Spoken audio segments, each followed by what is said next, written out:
बोलो गुरुदेव भगवान की जय। प्यारे कृष्ण कन्हैया लाल की जय। श्री शिव महापुराण 30वां अध्याय पार्वती खंड चल रहा है। रुद्र संहिता। हिमाचल के समीप सप्तऋषियों का आगमन। शिव निंदा सुन हृदय में, मैं ना भई उदास। सप्तऋषि आए तभी शैलराज के पास। ब्रह्मा जी बोले, हे नारद जी, उस ब्राह्मण की बात सुनकर मैना तो घबरा गई और बोली, हे शैलराज, इस वैष्णव ब्राह्मण ने किस प्रकार शिव निंदा की है। आप थोड़ा शिव भक्तों से मिलकर इसका निर्णय कर लो। यदि ऐसा ही हो तो पार्वती को कुरूप शिव के साथ न सौंपा जाए, नहीं तो मैं विष खा लूँगी। मुझे अपने प्राण प्यारे नहीं और अपनी पार्वती को भी समुद्र में धकेल दूँगी, किंतु शिव को नहीं दूँगी। इस प्रकार कहते कहते मैना रोने लगी। इधर श्री महादेव जी ने कैलाश पर पहुंचकर सप्तऋषियों को स्मरण किया। सप्तऋषि कल्प वृक्ष की भांति शीघ्र ही वहां पहुंच गए। तब उन्होंने कहा, हे प्रभु, आज्ञा करो, हम आपकी क्या सेवा करें। उस समय सिद्धि मूर्ति अरुंधति भी साथ में थी। सदाशिव उनकी प्रार्थना सुनकर बोले, हे ऋषियों, पापी तारकासुर देवताओं को अत्यंत पीड़ा पहुंचा रहा है। ब्रह्मा जी उसे वर दे चुके हैं और पार्वती जी ने भी मुझे पाने के लिए घोर तपस्या की है। उनकी इच्छानुसार वर देना मेरा कर्तव्य है। इन बातों से मैं पार्वती जी के साथ विवाह करना चाहता हूँ। इससे पूर्व मैं भिक्षुक का रूप धारण कर हिमाचल के पास गया। उन्होंने मुझे परब्रह्म जाना और अपनी कन्या देने के लिए भी तैयार हो गए। उसके बाद देवताओं की प्रार्थना करने पर फिर मैं ब्राह्मण का रूप धारण कर हिमाचल के पास गया। मैंने अपनी निंदा आप ही कर डाली, जिससे वे मुझसे घृणा करने लग गए। अब मेरे साथ पार्वती का विवाह नहीं करना चाहते। इसी कारण तुम लोग शीघ्रतापूर्वक उनके पास जाओ, हिमाचल एवं मैना को समझाकर आओ, जिससे वे मेरे साथ पार्वती जी का विवाह कर दें। इससे श्री पार्वती जी को दिया हुआ मेरा वर असत्य नहीं होगा। यह सुनकर मुनिगण अत्यंत प्रसन्नता के साथ हाथ जोड़कर चल दिए। मार्ग में नगरों की शोभा देखते हुए वहां पहुंच गए। हिमाचल सूर्य के समान तेजस्वी मुनियों का दर्शन करके आनंद में उठ खड़े हुए। उनका आदर सत्कार करके उन्हें यथोचित आसन पर बिठाया और कहने लगे, मैं धन्य हूँ, आपके दर्शनों से मैं कृतार्थ हुआ। अब तो पूर्ण काम है, किंतु मुझे भी अपना सेवक जानकर कुछ सेवा के लिए आज्ञा करें। बोलो वृंदावन बिहारी लाल की जय। 31वां अध्याय वशिष्ठ मुनि का उपदेश। शैलराज को तब किया मुनि वशिष्ठ उपदेश, शिव जी को अर्पण करो कन्या तुम राजेश। मुनि कहने लगे, हे शैलराज, भगवान शंकर जगत के पिता हैं और श्री पार्वती जी जगत की जननी हैं, और तुम श्री पार्वती जी का विवाह भगवान शंकर के साथ करके अपने जन्म को सफल करो। ऋषियों के वचन सुनकर हिमाचल बोला, हे ऋषिगण, आप लोग सत्य कह रहे हो, किंतु अभी अभी वैष्णव धर्मधारी एक ब्राह्मण ने आकर मुझे शिव के दोष बताकर शिव के साथ पार्वती के विवाह की नाहीं करा दी है, जिससे पार्वती जी की माता कोप भवन में चली गई हैं। वह कहती हैं कि मैं अपनी पार्वती का विवाह शिव के साथ कदापि नहीं करूंगी और मेरा भी ज्ञान भ्रष्ट हो चुका है। मैं भी चाहता हूँ उस भिखारी रूप शिव के साथ पार्वती का विवाह ना हो। ब्रह्मा जी बोले, हे नारद जी, इतना सुनकर सप्तऋषियों ने अरुंधति को मैना के पास भेजा और वहाँ पहुँचकर अरुंधति ने देखा मैना शोक में मूर्छित होकर पड़ी हुई हैं। तब अरुंधति उससे मधुर वचन कहने लगी, हे मैना, उठ बैठो, तुम्हारा कल्याण करने के लिए अरुंधति के साथ सप्तऋषि पधारे हैं। तब तो मैना खड़ी हो गई, अपने सामने से अरुंधति को देखकर नमस्कार किया, फिर बोली, यह मेरे भाग्य हैं, न मालूम किस जन्म के पुण्य उदय हुए हैं, जिससे मेरे घर श्री वशिष्ठ जी की पत्नी अरुंधति जी पधारी हैं। हे भगवती, आपका यहाँ किस प्रकार से आगमन हुआ, आज्ञा करें, मैं आपकी क्या सेवा करूँ। ब्रह्मा जी बोले, हे नारद जी, तब तो श्री अरुंधति जी ने मैना को भली भांति भगवान शंकर के विषय में अनेक प्रकार से समझाया। इस प्रकार समझाकर वह ऋषियों के पास आईं और इधर ऋषिगण भी हिमाचल को समझा रहे थे। वे कह रहे थे कि हे शैलराज, अपनी पुत्री पार्वती जी को श्री महादेव जी को अर्पण करके उनके ससुर होने का सौभाग्य प्राप्त करो। भगवान महादेव परम योगी हैं, वे तो विवाह करना ही नहीं चाहते, किंतु तारकासुर के नाश के लिए उन्हें देवतागण प्रार्थना करके विवाह के लिए बाध्य कर रहे हैं।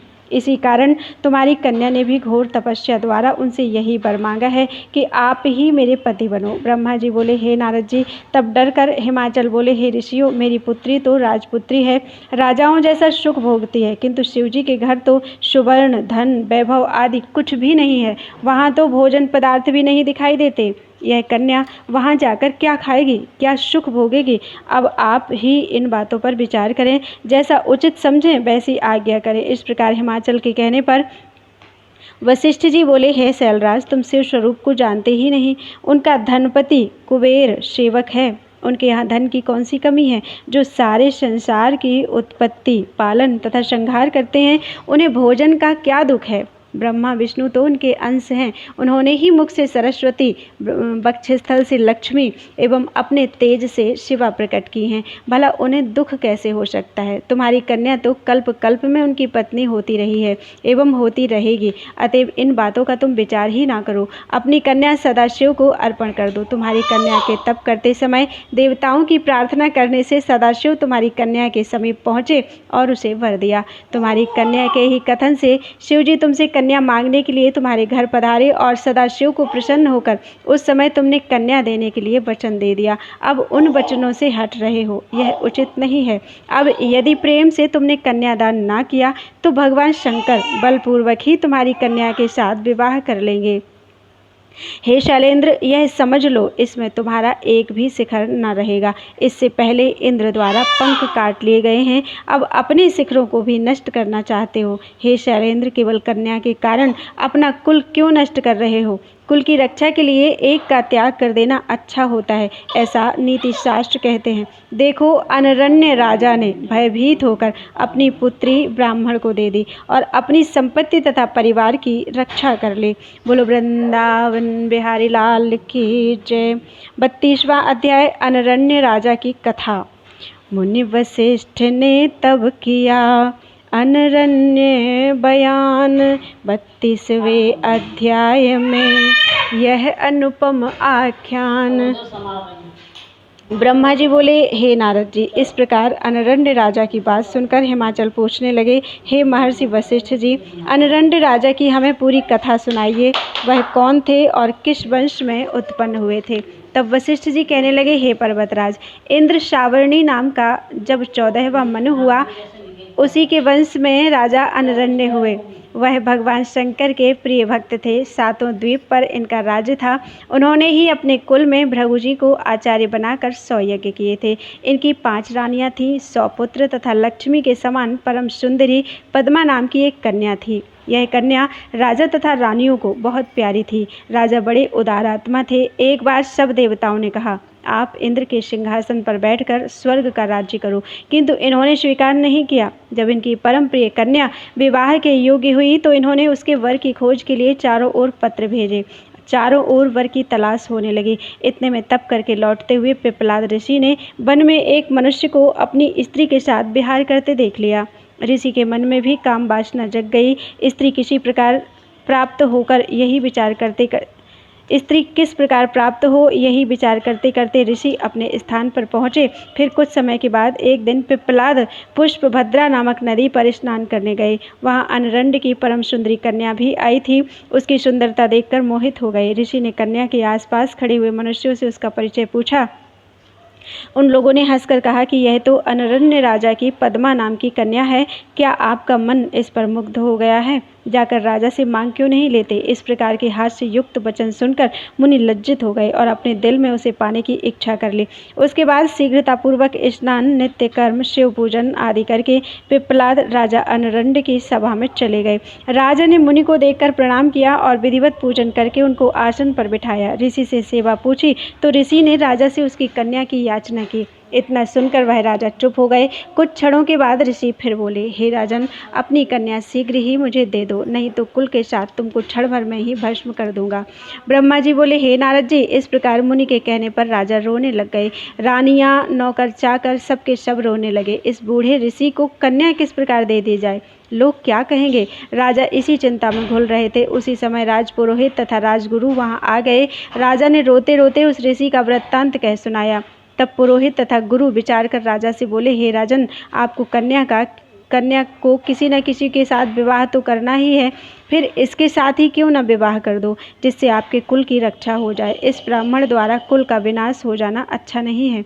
ब्रह्मा जी ने कहा, इस प्रकार पुरोहित एवं गुरु के वचन सुनकर बुद्धिमान राजा ने अपने कुल की रक्षा के लिए अपनी कन्या को वस्त्र आभूषणों से अलंकृत करके मुनि को अर्पण कर दी। मुनि ने भी विधि पूर्वक पद्मा के साथ विवाह कर अत्यंत प्रसन्न होकर राजा से विदा लेकर अपने स्थान पर गमन किया। इसी शोक में राजा राजपाट छोड़कर वन में चले और रानी भी वन में चली गई। पति कन्या का स्मरण करके रानी की मृत्यु हो गई। इधर घर में भी सारा परिवार नौकर चाकर राजा के बिना दुखित हुए। राजा अनुरंड ने वन में जाकर तप करके भगवान शंकर को प्रसन्न किया और शिवलोक को प्राप्त हो गए। अनुरंड राजा के बड़े पुत्र कीर्तिमान राज्य करने लगे। वशिष्ठ जी ने कहा, हे हिमाचल राज, इस प्रकार अनुरंड राजा ने अपनी कन्या देकर अपना कुल, धन आदि सब की रक्षा कर ली। इसलिए अब तुम भी अपनी कन्या शिव को अर्पण करके सब देवताओं को अधीन कर लो। बोलो वृंदावन बिहारी लाल की जय। 33वां अध्याय, पद्मा पिप्पलाद की कथा। पिप्पलाद की तब कथा पूछी पर्वतराज की, वर्णन अद्भुत कथा तब वशिष्ठ मुनिराज।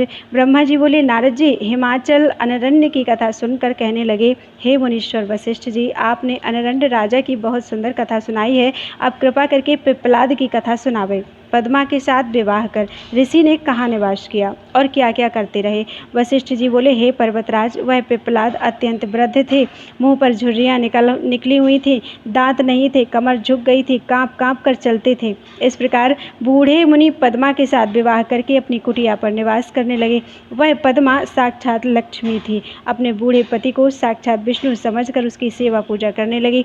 एक दिन पद्मा स्वर्णदा नदी पर स्नान करने गई। उसकी परीक्षा लेने के लिए स्वयं धर्मराज वहां आए।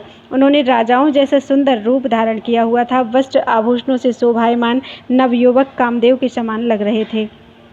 रथ पर बैठे हुए थे। उस पद्मा के भाव जानने के लिए मार्ग में ही उससे कहने लगे, हे सुंदरी, तुम तो राजरानी बनने के योग्य हो, इस बूढ़े पिप्पलाद के योग्य तो नहीं हो। यह बूढ़ा कब तक जिएगा जो मौत के घाट पर बैठा है।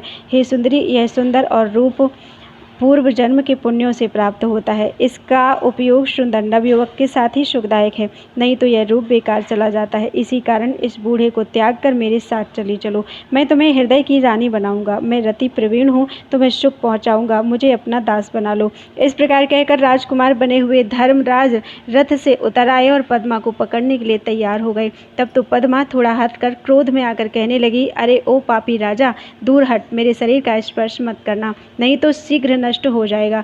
तुम कामदेव से अंधे होकर मेरा पतिव्रत धर्म नष्ट करना चाहते हो। अपने परम पूज्य महातपस्वी महर्षि पिप्पलाद को त्याग कर मैं स्त्री लंपट महाकामी दुराचारी तुम्हारे साथ क्यों चलूं? याद रख मूर्ख, यदि तू मुझे बुरे भाव से देखेगा तो शीघ्र ही नष्ट हो जाएगा। ब्रह्मा जी बोले, हे नारद जी, इस प्रकार पद्मा ने जब उसे शाप दे दिया तो उसने अपना राजाओं जैसा रूप त्याग दिया और अपने धर्म के रूप में आकर कांपते कांपते बोला, हे माता, मैं धर्म हूँ जो कि ज्ञानियों के गुरु का भी गुरु है। मैं वही हूँ। मैं सदा पर स्त्रियों को अपनी माता मानता हूँ। मैंने तो केवल आपकी परीक्षा के लिए यह सब कुछ किया है और मैंने आपके पतिव्रत धर्म की भली भांति परीक्षा कर ली है। मैंने यह कोई अनुचित नहीं किया था। मुझे ईश्वर ने इसीलिए प्रकट किया है कि धर्मात्मा पुरुषों की धर्म संबंधी परीक्षा लेकर उन्हें धर्म में दृढ़ करता रहूं। अब आपने मुझे शाप दे डाला है, उसका क्या होगा? हे नारद जी, धर्मराज इतना कहकर पद्मा के पतिव्रत धर्म से प्रसन्न होकर चुपचाप खड़े हो गए। तब पद्मा अनरंड की पुत्री आश्चर्य में आकर कहने लगी, हे धर्मराज, तुम तो समस्त जीवों के कर्मों के साक्षी हो। मेरी परीक्षा के लिए ढोंग क्यों रचा? अब इसमें मेरा क्या वश है? मैं तो आपको शाप दे चुकी। मेरा शाप अन्यथा तो हो ही नहीं सकता। चाहे आकाश, दिशाएं, वायु आदि नष्ट हो जाएं, किंतु पतिव्रता स्त्री का शाप कभी नष्ट नहीं होता। और तुम भी शुद्ध सनातन रूप हो एवं व्यापक हो। यदि तुम्हारा नाश हो गया तो सत्य कहाँ रहेगा? यह तो मैं बड़ा अनर्थ कर बैठी। अब क्या किया जाए? अस्तु धर्म, तुम 4 पाद वाले हो। सतयुग में तुम्हारे 4 पाद रहेंगे, त्रेता में 3 पाद रहेंगे, द्वापर में 2 पाद रहेंगे, कलयुग में 1 भी पाद नहीं रहेगा। फिर सतयुग लगने पर 4 पाद पहले की तरह हो जाएंगे। हे नारद जी, पतिव्रता के वचन सुनकर धर्मराज प्रसन्न होकर बोला, हे पतिव्रता पद्मा जी, तुम धन्य हो। तुम अपने पति के चरणों में सदा प्रेम करोगी। तुम्हारा पति जवानी को प्राप्त हो जाएगा, उसकी जवानी स्थिर रहेगी। मार्कंडेय के समान बड़ी आयु वाला, कुबेर के समान धनी, इंद्र जैसा वैभववान, सुंदर स्वरूप वाला, धर्मात्मा, रतिशूर होगा। अपने पति द्वारा तुझे 10 पुत्र होंगे, वे भी गुणवान तथा दीर्घायु होंगे। ये मैं तुमको वर दे रहा हूँ। वशिष्ठ जी बोले, इस प्रकार धर्म से वर पाकर पद्मा प्रसन्न होती हुई अपने घर आई और धर्म भी पद्मा की प्रशंसा करते करते अपने धाम को चले गए। घर में पहुंचकर धर्म के दिए हुए वर के अनुसार अपने पति को पद्मा जवान हुआ देखकर प्रसन्न हुई और उसके साथ सुख विलास में मग्न हो गई। कुछ समय के बीत जाने पर पति द्वारा उसे अधिक गुण संपन्न 10 पुत्र प्राप्त हुए। हे पर्वतराज, इस प्रकार वे दोनों स्त्री पुरुष अत्यंत सुखी हो गए। इस अद्भुत चरित्र को सुनकर हिमाचल अपनी पत्नी से कहने लगे, हे देवी, अब तुम देर न करो, पार्वती पुत्री को शिवजी के प्रति अर्पण कर दो। बोलो वृंदावन बिहारी लाल की जय।